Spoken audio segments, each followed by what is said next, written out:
मैं सर्वप्रथम अपना प्रश्न रखने के पहले आपको प्रणाम करता हूँ जी और मुझे नए संवत जी जो अभी परिवर्तन हो रहा है जी। हिंदू वर्ष के अनुसार हाँ। नया वर्ष लगेगा तो हाँ। नए संवत कौन सा है, हाँ कब से प्रारंभ हो रहा है हाँ और जिसको गुड़ी पड़वा बोलते हैं, हाँ गुड़ी पड़वा में क्यों बोलते हैं, इसका महत्व क्या है। हाँ बाकी घट स्थापना चैती नवरात्रि की घट स्थापना का शुभ जी। मुहूर्त कब है जी और नए वर्ष में नए जी। संवत में जी राजा कौन है, जी मंत्री कौन है जी। और संवत का नाम क्या है, जी। ये आपसे मैं थोड़ा निवेदन करना चाहता हूँ। तो सबसे पहले तो मैं नवल जी आपको ये बताऊंगा कि राजगढ़ जिले से आप बहुत अच्छे परिवार से और पूर्वजों में हमारे यहाँ ये सब कर्मकांड होता आया है आपके यहाँ, आपका आशीर्वाद। और आपके पिताजी का बड़ा आशीर्वाद आप पर है।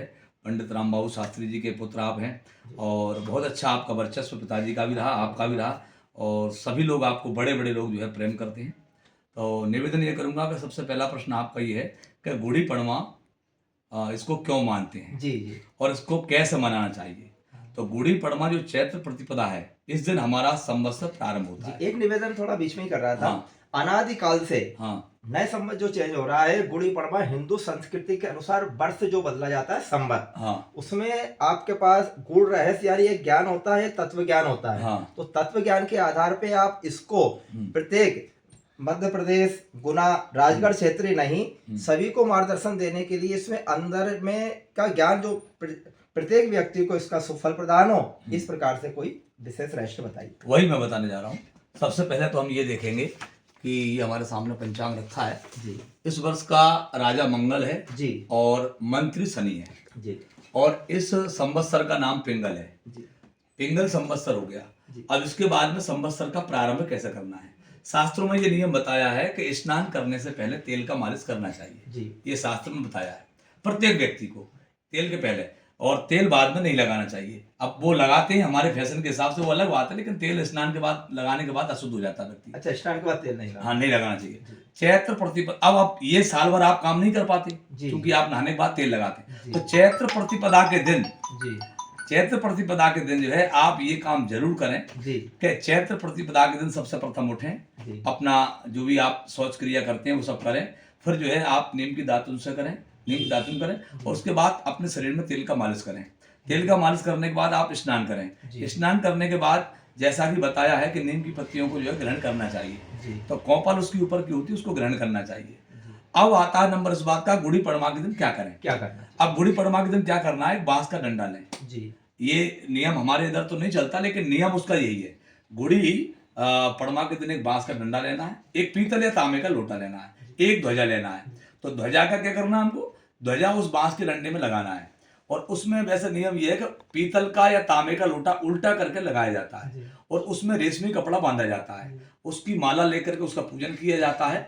और वो ध्वजा को पूजन करने के पीछे कारण क्या है, उस ध्वजा को पूजन करने के पीछे कारण ये है कि इस दिन ब्रह्मा जी ने जो है हमारी सृष्टि का प्रारंभ किया है, यानी वो सृष्टि को प्रारंभ कर रहे हैं, यानी विजय का प्रतीक है। तो हाँ, और वर्ष भर हमारा राष्ट्र, हमारा देश विजय प्राप्त करे, और हम जिस घर में रह रहे हैं हमारे घर में हमेशा विजय हो। तो क्योंकि संवत्सर प्रारंभ हो रहा है, तो इस दिन विजय पताका, यानी हम वर्ष भर मेरी विजय होती रहे, विजय पताका फैलाती रहे, इसलिए जो है विजय ध्वजा इसमें हम जो है लगाना चाहिए। तो रेशमी, भगवा या पीला जैसा भी आप लगाना चाहें, एक ध्वजा ला करके उसमें हमें स्थापित करना चाहिए। अब इस दिन प्रतिपदा के दिन जो है चैत्र प्रतिपदा प्रारंभ होती है। 9 तारीख 2024 को चैत्र प्रतिपदा प्रारंभ होगी, और चैत्र प्रतिपदा के दिन जो है अभिजित मुहूर्त में घट स्थापना हमको करना है, ऐसा नियम शास्त्रों ने बताया है। अथवा स्थिर लग्न में हमको ये काम करना चाहिए, अथवा हमको दुष्भाव लग्न में आपको करना चाहिए। जो आपके पंडित जी उनसे आप चर्चा कर लेंगे स्थिर लग्न कौन सी है और दुष्भाव लग्न कौन सी है, वो ऑटोमेटिक आपको बताएंगे। और मेरा निवेदन सबसे यही है कि जब डॉक्टर एक परिवार का होता है तो निश्चित बात है एक पंडित भी हमारे परिवार का होना चाहिए। नए संवत में एक निवेदन बीच में ही कर रहा था जी। आपने जो श्रेष्ठ मुहूर्त बताया अभिजीत मुहूर्त, हाँ। यानी मैंने आपसे निवेदन किया था कि ज्ञान नहीं एक तत्व ज्ञान होता है, हाँ। तत्व ज्ञान के आधार पे आपने बिना देखे ही बता दिया अभिजीत मुहूर्त में घट स्थापना करना चाहिए। योग संयोग से जितना मेरा अनुभव है, हाँ। कि इस बार मंगलवार को गुड़ी पड़वा पड़ रही है, हाँ। तो अभिजीत मुहूर्त में शुभ लाभ का चौगड़िया भी वो ही पड़ रहा है अच्छा, और अभिजीत मुहूर्त और स्थिर लग्न दोनों आ गई है। देखो आप, ये संयोग बन रहा है ये ना, बिना देखे आपने ये तत्व ज्ञान ऑटोमेटिक बताया संयोग बन गया है। हमारा। विशेष महाकाल कृपा हाँ। से और भी अंदर का मुझे बिल्कुल, ज्ञान बिल्कुल। बताइए आप। बिल्कुल, अभिजित मुहूर्त केवल बुधवार को लागू नहीं होता, जी जी, बाकी हर दिन जो है इसका मुहूर्त का जो है उपयोग हम कर सकते हैं। जी जी, तो अभिजित मुहूर्त ही बताया, मध्याह्न काल के लिए जो है इसका पूजन बताया गया है। तो विशेषकर आप मध्याह्न में घट स्थापना करें, जी। एक छोटा सा कलश लें, मिट्टी का कलश लेकर के जल भर लें, उसमें जल भर के पान के पत्ते लगा लें, वैसे पंचपल्ला वगैरह है तो वो लगा लें, जी। और उसके ऊपर नारियल रखें। नारियल का याद रखें, जी। नारियल ज्यादातर लोग खड़ा रखते जी, जी। हैं, पूंछ ऊंची करते जी। हैं, वो नारियल जो है अशुभ माना जाता है, उसको ना रखें। नारियल की जो पूंछ है, जिस तरफ उसकी आंख होती है, जी। वो अपनी तरफ करना है। जी, और अलग अलग दिशाओं में नारियल रखने का फल अलग अलग है, जी। तो वो सब इतना सब संभव नहीं है यहाँ ये बात करने के लिए। तो गुड़ी पड़वा हमको जो है चैत्र प्रतिपदा की नवरात्रि प्रारंभ करना है 9 तारीख को, इसी 9 तारीख को, जी। और 9 तारीख 2024 को, और मध्याह्न काल में पूजन करना प्रारंभ।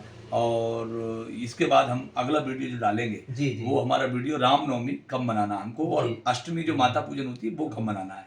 और कोई प्रश्न हो तो मैं जी, बाबा आपके महाकाल की काशी विश्वनाथ की विशेष कृपा है। मेरे सामने आपके जो भी अति विश्वसनीय यजमान है 5 से 7 फोन आ चुके हैं, जी। फिर भी आपने मुझे, मैं राजगढ़ से आया हूँ, राजगढ़ जी। क्षेत्र से आया जी। हूँ, जी। और आपके पास ऐसे निवेदन किया है। जी। आपने मेरे इस मन की जो शंकाएं थी जी। कि घट स्थापना चौगड़िया में तो सभी करते हैं, हाँ। लेकिन विशेष घट स्थापना का मुहूर्त क्या है, हाँ। अभिजीत मुहूर्त में करना चाहिए, हाँ। या शुभ के चौगड़िए में करना चाहिए, या वृषभ लगन या दुष्भाव लगन, स्थिर लग्न में इसमें करना चर लग्न में नहीं होगा। आपने ये विशेष तत्व ज्ञान मुझे बताया। जो बिल्कुल। संयोग से मंगलवार को चौगड़िया भी, स्थिर लग्न में अभिजीत मुहूर्त भी ये मिला है, जी। तो आपके पास आने से मुझे ज्ञान प्राप्त हुआ। इसी प्रकार महाकाल से प्रार्थना करता हूँ बिल्कुल। हमेशा आपकी सही दिशा मार्गदर्शन, जी। गुना क्षेत्र नहीं, जी। सभी क्षेत्रों में सही बना रहे। जी। जय श्री महाकाल, प्रणाम आप। जय श्री।